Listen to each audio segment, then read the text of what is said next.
Hello everyone, कैसे हैं आप सब। आई होप कि आप सब अच्छे होंगे। आज का वीडियो आपके लिए बहुत ज़्यादा यूज़फुल है क्योंकि आज मैं आपको बॉल गाउन के बारे में बताने वाली हूँ कि बॉल गाउन में हमने किस तरीके से इस गाउन को डिज़ाइन किया है, कैसे हमने इसके फैब्रिक को यूज़ किया है और कौन कौन सा फैब्रिक हमने यहाँ पे यूज़ किया है। तो ये हमने मदर डॉटर का आउटफिट बनाया है जो इंस्टाग्राम पर भी हमने रील्स डाली हुई है। अगर आपको इस टाइप का कोई भी आउटफिट बनवाना है या बनाना सीखना है तो इन दिए गए नंबर पे आप कॉल करके पता कर सकते हैं या अपनी शीट बुक कर सकते हैं। नहीं तो आप हमारा ऐप भी डाउनलोड कर लेंगे तो वहाँ पर हमने इस टाइप की ड्रेसेस आपको काफ़ी सारी बताई हैं कि कैसे आपको इनको बनाना है और पूरा डिटेल्स में हम अपने कोर्स में आपको शेयर करते हैं कि कैसे कैसे आपको इस टाइप की ड्रेसेस को बनाना होता है। जैसे डिज़ाइनर बनाते हैं तो कैसे आप इन फैब्रिक को यूज़ करेंगे अपनी ड्रेस को बनाने में।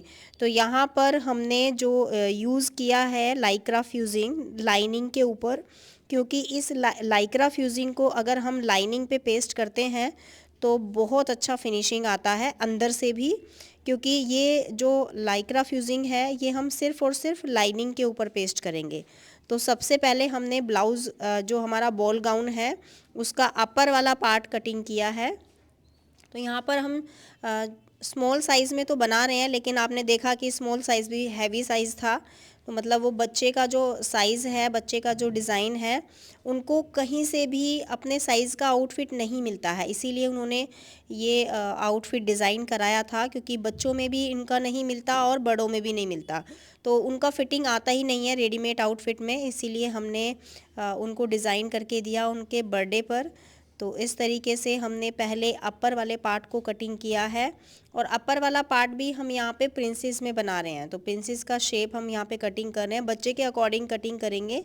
यहाँ पे प्रिंसेस में हमने ज़्यादा बड़ी शेप नहीं दी है, ज़्यादा डीप शेप नहीं दी है। तो इसी के अकॉर्डिंग हम यहाँ पे बहुत लाइट शेप में ऊपर वाला जो चोली है उसको कटिंग करेंगे, बच्चे के अकॉर्डिंग कटिंग कर रहे हैं। और ये जो हमारा बॉल गाउन है ये 10 साल के बच्चे के लिए है, लेकिन उसमें भी थोड़ा सा हैवी साइज़ है, तो इसीलिए हम यहाँ पे प्रिंसेस वाला शेप डाल रहे हैं। तो ये जो मैं वीडियो बना रही हूँ ये प्रिंसेस का शेप थोड़ा सा डिफरेंट वे में है। आप देख ही रहे हैं कि हमने जो मार्किंग किया है उसमें हमने प्लेट का ऑल ओवर 1 इंच ही रखा है, यहाँ पे हमने ज़्यादा शेप नहीं दिया है प्रिंसेस वाली शेप में। और प्रिंसेस में भी हमने यहाँ पे शोल्डर टू वेस्ट डार्ट में बनाया है, क्योंकि हम यहाँ पे बना रहे हैं ऑफ शोल्डर। आपने बॉल गाउन में देखा कि हम जो ऑफ शोल्डर ऊपर का अपर पार्ट योक पार्ट जो हमने ऑफ शोल्डर में रेडी किया है उसको हमने शोल्डर टू वेस्ट डार्ट में बनाया है। और इसी सिंपल वे में हम इसको कटिंग करेंगे और कटिंग करने के बाद हम इसको मेन फैब्रिक के ऊपर रख के कच्चा करने वाले हैं। तो फ्रंट पार्ट को पहले कटिंग कर लेंगे। फ्रंट पार्ट को कटिंग करने के लिए हम शोल्डर टू वेस्ट डार्ट को कटिंग कर रहे हैं पहले।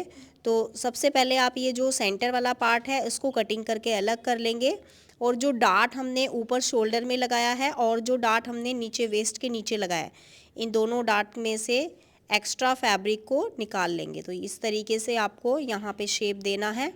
बहुत लाइट शेप दिया है हमने, आपको बताया भी था कि हम छोटे बच्चे का बना रहे हैं, तो यहाँ पे प्रिंसेस वाला जो शेप देंगे नीचे वाला वो आपको ज़्यादा डीप देना ही नहीं है। तो जो ये कपड़ा बचा है अंदर वाली साइड से उसके ऊपर हमने ये मेन फैब्रिक को रख के कच्चा किया है। तो पहले आपको जो भी फैब्रिक आप ले रहे हो, जो भी फैब्रिक आप यूज़ कर रहे हो उसको आपको कच्चा करना है। और यहाँ पर हमने प्लेन नेट लिया है। प्लेन नेट हमारा था 25 मीटर के अराउंड, जिसमें हमने सबसे ऊपर का जो लेयर लगाया है वो मेन फैब्रिक था हमारा नेट का। और इसमें हमने इस पूरे नेट को 25 मीटर नेट को ट्रायंगल वाली शेप में ऐसे बिछाया है और हर एक पैनल को जो सर्कल होता है उसी टाइप से इसको कटिंग किया है। तो आप देख रहे हैं कि हमने नेट को अम्ब्रेला कटिंग में कटिंग किया है। और अब हम ऊपर से भी और ऊपर से इसको गैदर्स डाल के रेडी कर लेंगे। और जो हमने ये नेट ऊपर से निकाला है इस नेट को हम थोड़ा डिफरेंट वे में लगाएंगे, आपको दिखाएंगे आगे आने वाली वीडियो में। उसके बाद हम यहाँ पे इसमें कैन भी लगाने वाले हैं, क्योंकि नेट हमारा हार्ड नहीं था, बहुत ही सॉफ्ट नेट था, उससे हमारे जो बॉल गाउन है उसमें फ्लेयर नहीं बन पाएगा, इसीलिए हमने यहाँ पे केन केन का यूज़ किया है। तो केन केन भी हम यहाँ पे ऐसे ही कटिंग करके लगाने वाले हैं। इसमें हमारा ऑलमोस्ट मतलब 5 मीटर के आसपास हमने यहाँ पे जो केन केन है वो यूज़ किया है। तो यहाँ पे हमने केन केन का जो विड्थ था वो भी हमने इसी तरीके से ज़्यादा लिया है और उसको हमने ऐसे ट्रायंगल वाली शेप में ऐसे बिछाया है। तो जितना भी हमारा केन केन है उनको हमने ऐसे बॉक्स में अलग अलग पार्ट में कटिंग किया और उसको हम ट्रायंगल वाली शेप में फोल्ड कर रहे हैं। और जितने भी केन केन की लेयर हमने कटिंग किया है वो सभी लेयर को हमने यहाँ पे ऐसे करके ट्रायंगल वाली शेप में बिछा लिया है। और आपको पता है कि हमने जो केन केन का शेप कटिंग किया है वो बिल्कुल ट्रायंगल वाली शेप में किया है और ट्रायंगल वाली शेप में ही हम यहाँ पे केन केन लगाएंगे इसमें। तो लेंथ के अकॉर्डिंग आप लेंगे, लेंथ आप का जो भी है बोल गाउन का, और उससे आपको 3 इंच 4 इंच छोटा ही केन केन को अटैच करना है।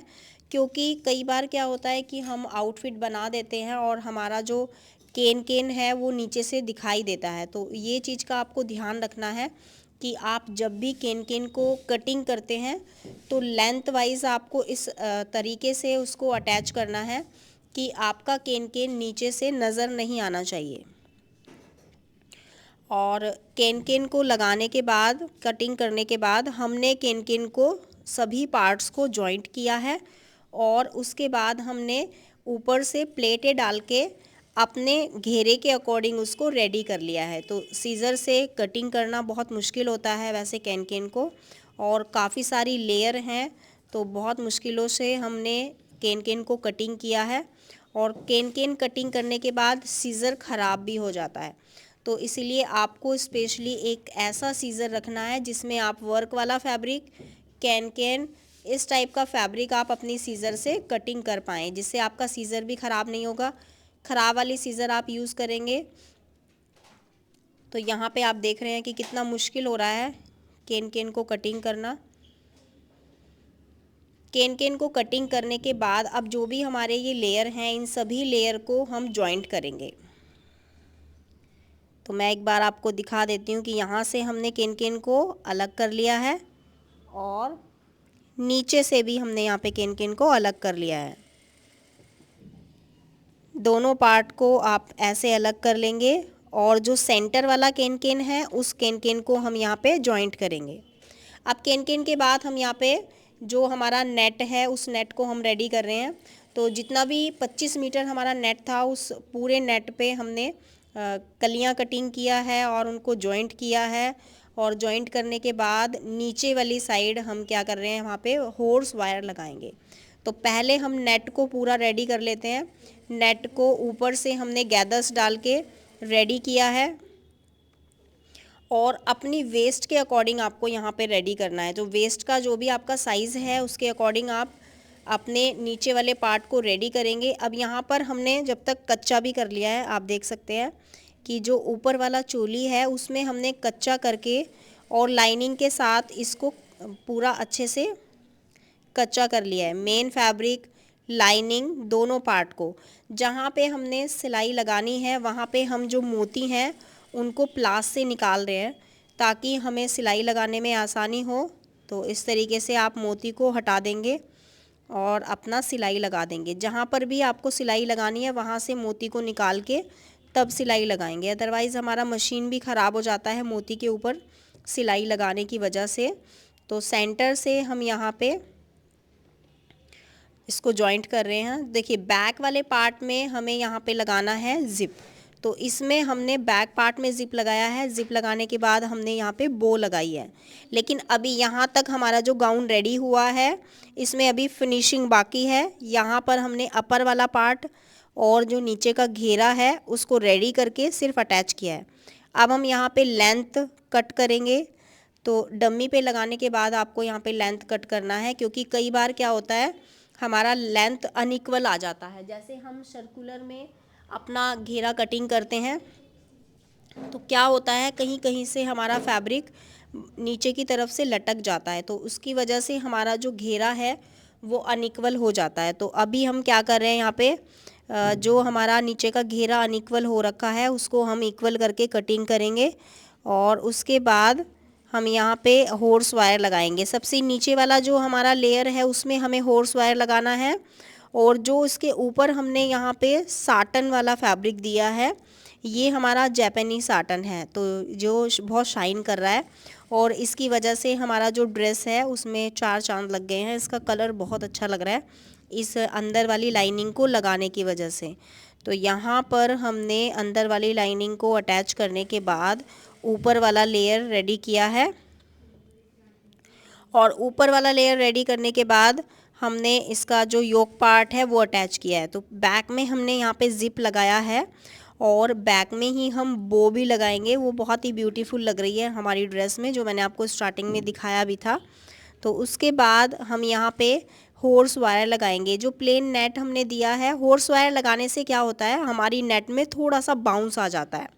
तो नेट में हमें हॉर्स वायर लगाना है और हॉर्स वायर लगाने के बाद हम जो हमारा लाइनिंग वाला पार्ट है उसमें भी हम हॉर्स वायर लगाएंगे। दोनों में हॉर्स वायर लगाएंगे और उसके बाद हम यहाँ पे डमी के ऊपर रख के फिर चेक करेंगे कि हमारा इसमें बाउंस आया है या नहीं, क्योंकि हमारा जो नेट है उसमें काफ़ी ज़्यादा वर्क हो रखा है, आप देख भी रहे हैं। तो इस वर्क की वजह से ये काफ़ी हैवी हो गया है। हैवी की वजह से क्या होता है बाउंस बहुत जल्दी से नहीं आ पाता, क्योंकि अगर हम यहाँ पे जो केन है वो लगाएंगे और हार्ड नेट लगाएंगे तभी इसमें अच्छे से बाउंस बन पाएगा।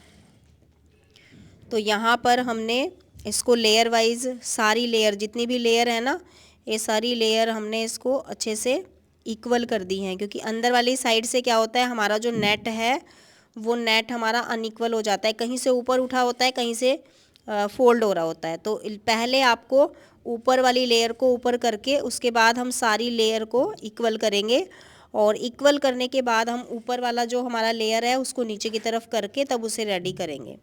और जो सबसे ऊपर का हमारा नेट है वो ध्यान रखना है आपको कि ऊपर के नेट में ना तो सिलाई लग पाएगी और ना ही हॉर्स वायर लग पाएगी। तो हम क्या करेंगे इसमें नीचे से रिवर्सेबल लगाएंगे और उसको अच्छे से फोल्ड कर देंगे ताकि उसमें सिलाई लगाने की ज़रूरत ना पड़े और वो ऊपर से काफ़ी अच्छा लग रहा है। हमने इसमें क्या किया था, फोल्ड किया था, रिवर्सेबल लगाया था और उसके बाद हम इसको रेडी करेंगे। तो यहाँ पर आप देख सकते हैं कि नीचे का घेरा हमारा पूरा रेडी हो गया है और घेरा भी काफ़ी ज़्यादा आ रहा है और अभी हमारा इसमें फिनिशिंग बाकी है, प्रेस करना बाकी है। और अभी हमने ऑफ शोल्डर का भी इसमें डिज़ाइन नहीं बनाया है, वो भी हम बनाएंगे बाद में। तो अभी हमारा ये पूरा गाउन रेडी हो गया है, मतलब जैसे कि 50% से ऊपर हमारा गाउन रेडी हो चुका है इस वक्त। और मैं यहाँ पर थोड़ा सा देख रही थी कि हम इसमें और क्या अच्छा कर सकते हैं, कैसे हम इसको और अच्छा बना सकते हैं। तो थोड़ा सा आइडिया हमने यहाँ पे लिया कि हम इसको क्या क्या करेंगे और अच्छा आगे कैसे बनाएंगे। तो बैक में हम इसमें बो लगाए थे और डालने के बाद जब क्लाइंट ने डाला तो वो काफ़ी खुश थी, क्योंकि उसका बर्थडे था और ये बर्थडे की ड्रेस हम बना रहे थे। तो यहाँ पे हम इसका ऑफ शोल्डर थोड़ा सा बॉडी के अकॉर्डिंग रेडी कर रहे हैं, उसको थोड़ा सा सेट कर रहे थे, क्योंकि कई बार क्या होता है ऑफ शोल्डर बॉडी के अकॉर्डिंग सेट नहीं हो पाता है। तो बॉडी पे जाने के बाद जब हम पहनते हैं आधी चीज़ें हमें जब भी सेट करनी पड़ती हैं ड्रेस की। और यहाँ पर इन्होंने काफ़ी अच्छा रिव्यू भी दिया मुझे, आप हमारा चेक भी कर सकते हैं इंस्टाग्राम पे। इस रिव्यू में उन्होंने काफ़ी अच्छी अच्छी चीज़ें बोली हैं और इन्होंने डिज़ाइन करवा के इनको बहुत अच्छा लग रहा है। और thank you so much everyone. ऐसे ऐसे ही हम नए नए डिज़ाइंस आपके लिए लाते रहेंगे और उनके आइडियाज़ आप लोगों को भी बताते रहेंगे। जो भी हमारे बुटीक में कुछ नया बनता है उसकी छोटी छोटी सी क्लिप्स हम बना लेते हैं और उसमें वॉइस ओवर करके मैं आपके सामने प्रेजेंट करती हूँ, ताकि आप लोगों को भी इन वीडियो से कुछ सीखने को मिले। और काफ़ी सारी चीज़ें हैं जो हम आपको आगे आने वाली वीडियोज़ में बताएँगे भी। मिलते हैं आपसे ऐसी ही नई वीडियो में, तब तक के लिए बाय बाय।